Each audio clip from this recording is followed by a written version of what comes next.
இந்த உலகத்துல 25 வயசுக்கு அப்புறம் யாரும் வளர மாட்டாங்க. ஆனா அவங்க கையில இருக்கிற கடிகாரம் ஓட ஆரம்பிக்கும். அவங்களுக்கு 1 வருஷம் டைம் கொடுப்பாங்க. அந்த நேரத்தை வச்சுதான் அவங்க சாப்பிடணும், பஸ் ஏறணும், வாழணும். ஒருவேளை அதுல ஜீரோ வந்துட்டா அவங்க அங்கேயே காலி. காலத்தை காசா மாத்தின அந்த விசித்திர உலகத்துக்கு போக தயாரா? இதுதான் இன்டைம். Welcome to voice over Tamil பையன். கதை ஆரம்பிக்கும் போது நம்ம ஹீரோ பில் ஒரு ஃபேக்டரியில வேலை செஞ்சுட்டு இருக்கான். அங்க அவனுக்கு கிடைக்கிற சம்பளம் வெறும் சில மணி நேரங்கள் தான். அன்னைக்கு ராத்திரி வீட்டுக்கு வரும்போது அவங்க அம்மாவுக்கு பிறந்தநாள். 2 பேரும் தங்களோட நேரத்தை பகிர்ந்துக்கிட்டு ரொம்ப கஷ்டப்பட்டு தான் வாழ்ந்துட்டு வராங்க.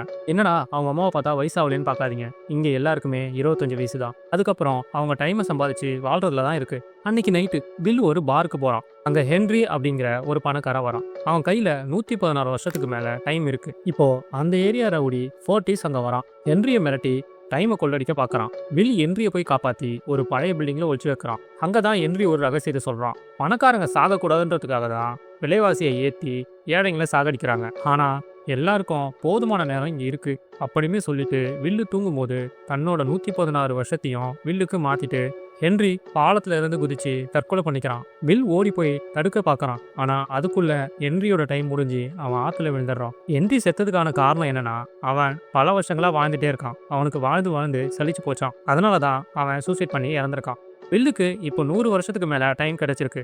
அவன் மனசுல இருக்கிற ஒரே ஆசை, இனிமே என் அம்மாவை ஒரு நிமிஷம் கூட வேலைக்கு அனுப்ப மாட்டேன், அவங்கள ராணி மாதிரி பார்த்துப்பேன் அப்படிங்கிறது தான். ஆனா விதி அங்கதான் ஒரு பெரிய சதியை வச்சிருக்கு. வில்லோட அம்மா ரேச்சல் அன்னைக்கு வேலையை முடிச்சு வீட்டுக்கு வர பஸ் ஸ்டாப்புக்கு வராங்க. அவங்க கையில மிச்சம் இருக்கிறது வெறும் 90 நிமிஷம், 1.5 மணி நேரம் தான். பஸ்ல ஏறி வீட்டுக்கு போக 1 மணி நேரம் ஆகும். ஸோ 30 நிமிஷம் மிச்சம் இருக்குன்னு தைரியமா ஏறுறாங்க.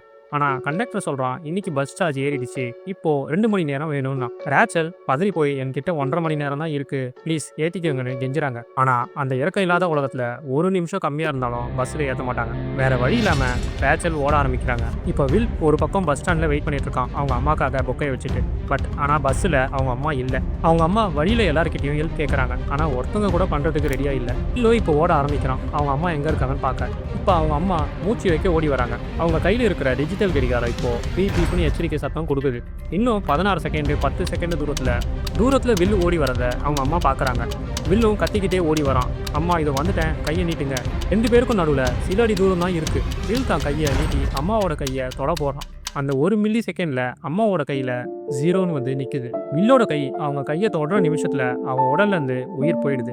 கையில 100 வருஷத்தை வச்சுக்கிட்டு தான் அம்மாவோட உயிரை காப்பாத்த 1 செகண்ட் கூட கொடுக்க முடியலன்னு வில்லு ரொம்ப நொந்து போயிட்டான். இந்த வழிதான் வில்ல ஒரு போராட்டக்காரனா மாத்துது. அம்மாவோட மரணத்துக்கு பிறகு வில்லோட வாழ்க்கையில ஒரே ஒரு லட்சியம் தான் இருக்கு, இந்த அநியாயமான சிஸ்டத்தை புடைக்கணும். அதுக்காக அவன் நேரா ஃபோர்ட் அப்படிங்கிற பணக்காரங்க வாழற இடத்துக்கு போறான்.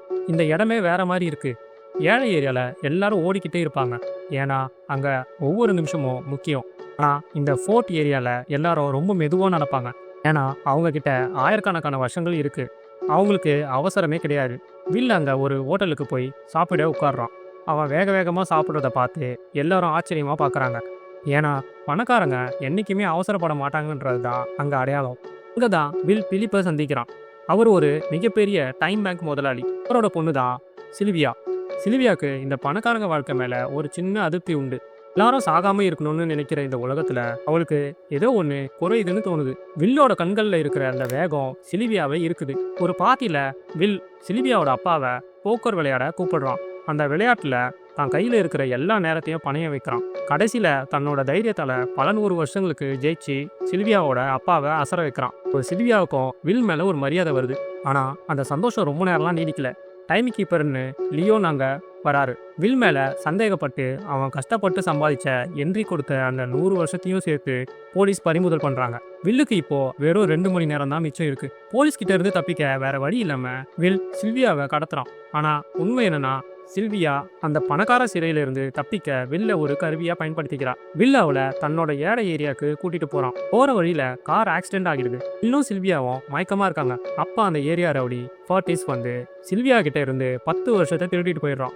இப்போ வில்லுக்கும் சில்வியாவுக்கும் வெறும் சில நிமிஷங்கள் தான் உயிர் இருக்கு. இப்போ சில்வியா என்ன பண்றானா, அவகிட்ட இருக்க ஜுவல்லரி கொடுத்து சில நிமிஷங்கள அடகு கடையில இருந்து வாங்குறாங்க. இப்போ சில்வியா முதல் முறையா சாப்பாட்டுக்கும் பஸ்ஸுக்கும் மனுஷங்க நேரத்துக்காக எப்படி போராடுறாங்கன்றத உண்மையை நேர்ல பாக்குறான். இப்போ வில்லும் சில்வியாவும் ஒரு டீமா மாறிட்டாங்க.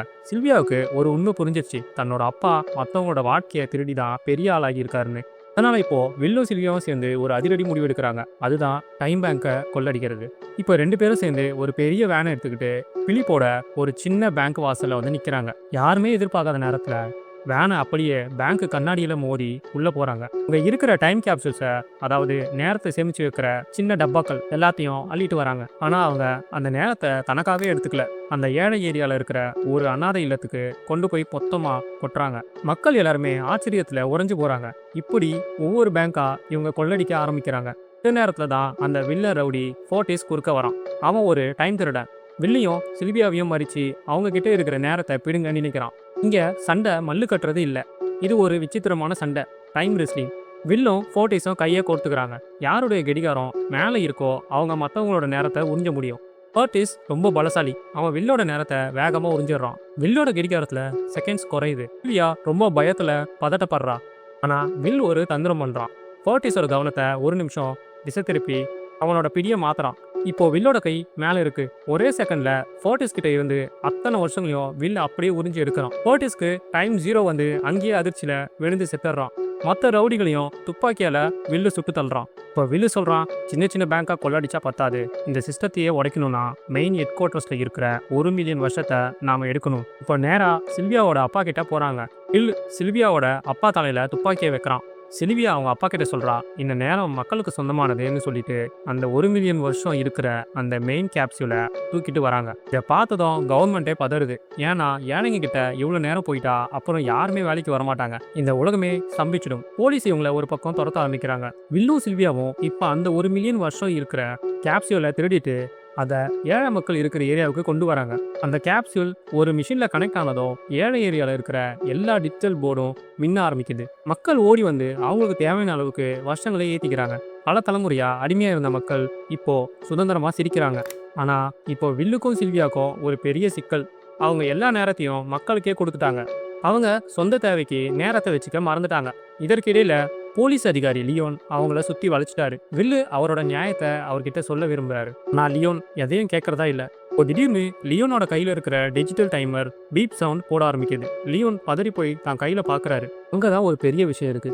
டைம் கீப்பர்ஸ் போலீஸ்க்கு ஒவ்வொரு நாளும் அவங்களுக்கான டெய்லி அலவன்ஸ் நேரம் அவங்க வண்டியிலிருந்து ஆட்டோமேட்டிக்காக அவங்க கைக்கு வந்துடும். லியோன் வில்லையும் சில்வியாவும் துரத்துற வேகத்தில் இன்னைக்கு தன்னோட வண்டியிலிருந்து அந்த நேரத்தை ரிசீவ் பண்ண மறந்துட்டாரு. இப்போ அவர் வண்டியிலிருந்து ரொம்ப தொலைவு தள்ளி வந்துட்டாரு. இப்போ 2 செகண்ட் தான் இருக்கு. டைம் முடிஞ்சு லியோன் அப்படியே தரையில் விழுந்து இறந்துட்டாரு. இப்போ வில்லுக்கும் சில்வியாவுக்குமே டைம் முடிய போகுது. அவ்வளோ டைமை கொள்ளடிச்சுமே அவங்களுக்குமே அவங்க டைம் எடுத்து வச்சுக்கல. இப்போ அவங்க 2 பேருக்குமே உயிர் வாழ டைம் இல்லை. லியோனோட போலீஸ் காரில் கொஞ்சம் டைம் இருக்கு. வில் வேகமாக ஓடி போய் அந்த நேரத்தை எடுத்துக்கிட்டு சில்வியாவை நோக்கி ஓடி வரான். இப்போ சில்வியாவோட கையில் வெறும் 5 செகண்ட் தான் இருக்கு. அவள் மயங்கி விழ போறா. வில் தன்னோட முழு பலத்தையும் திரட்டி ஓடி வந்து அவள் கையை தொடுறான். சுமார் 1 செகண்ட் டைம்ல சில்வியா உயிர் பிழைக்கிறா. அப்புறம் என்ன, மக்கள் எல்லாரும் வேலைக்கு போகிறத நிறுத்திட்டாங்க.